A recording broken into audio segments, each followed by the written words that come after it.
What would you do if your rich Tinder date showed up carrying a live crocodile? Hello, this is Rose Fatal. Today, my friend and I will share our story of getting to know Jay, a woman who was deeply involved in illegally trading endangered animals.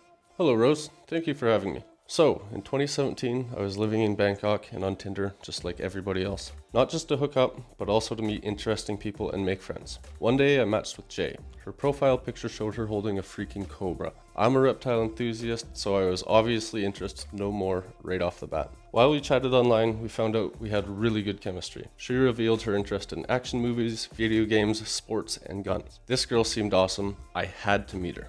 I still remember our first date. Jay rode up to my condo on her sports bike, carrying a huge backpack. After she came inside, she opened it and let out a baby crocodile. I couldn't believe she brought it to my apartment. We let it out and it started knocking everything over. At first, I really liked that Jay was so well connected in Thailand's animal scene. This was apparent when she took me to Bangkok's largest animal market, JJ Pet Market. The people who worked there were always rude towards tourists. They would get especially hostile if people tried to take pictures of the caged animals. However, these same shop owners were really friendly when I was with Jay. They always rushed out to greet her. She explained to me that she did a lot of business with them, and as a result, I could point to any exotic animal I saw, and with just a word from her, the shop owners would let me hold them. Without Jay, I would never have been able to touch such rare animals.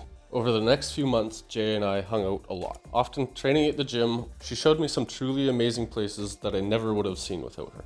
She regularly insisted on taking me out to motor shows and paid for expensive meals. She even bought me a designer motorcycle helmet so she could ride me around the city. Jay was all about the polyamorous lifestyle and didn't want an exclusive relationship. While we dated, she was also hooking up with other guys. Once, Jay dropped me off for a date with another woman and then picked me up afterwards so I could sleep at her place. She wasn't the jealous type at all, and even became friends with one of the other women I used to date. She certainly didn't behave like a normal Thai woman, and it all felt too good to be true. Sadly, it was. Jay's parents didn't want her keeping animals at the family home, so instead, they bought her a large house where she could keep them. Pangolins, monkeys, flying lemurs, iguanas, pythons, scorpions, monitor lizards, and juvenile crocodiles. These were just some of the creatures she had there. Jay even had a king cobra that had been captured in the wild. Despite the cobra being completely untamed, she would just pick it up and hand it to me. I remember seeing that huge cobra when you took me to her house.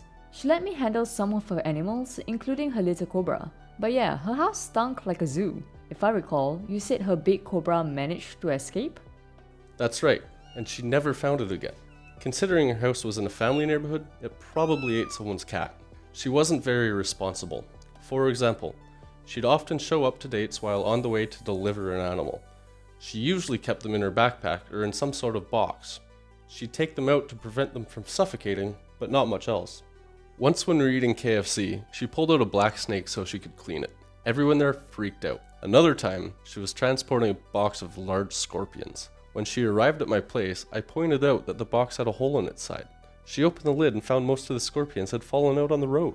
I often accompanied Jay to her house. One of those times, I saw that she kept male roosters in the bathroom. When I asked her about it, she simply said it was for business, but I quickly realized they were for illegal cockfighting. On another occasion, I noticed several of her animals had broken tails or crippled legs due to their cages being too small. Furthermore, those cages were disgustingly filthy. It was obvious she barely cleaned them. She kept her crocodiles loose in one of the bathrooms and they'd shit all over the floor.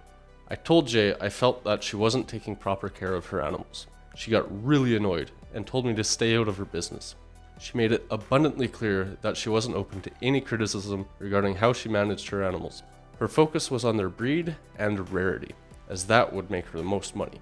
To her, animals were just prizes and a source of income. All of this put quite a strain on our friendship. She obviously had no regard for the animals' well-being. The last straw came when I found out she was involved in selling tigers to China, where they would be killed and used for traditional Chinese medicine.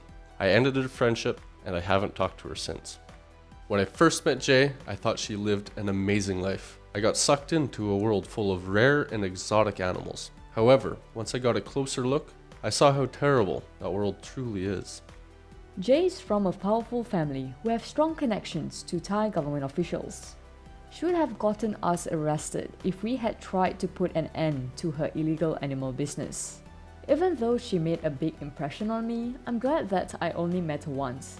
If you found this video intriguing, please give it a like, subscribe, and ding the bell for future content. If you wish to support what I do, feel free to leave a donation on the crowdfunding website Patreon. It's been fatally honest. Ciao.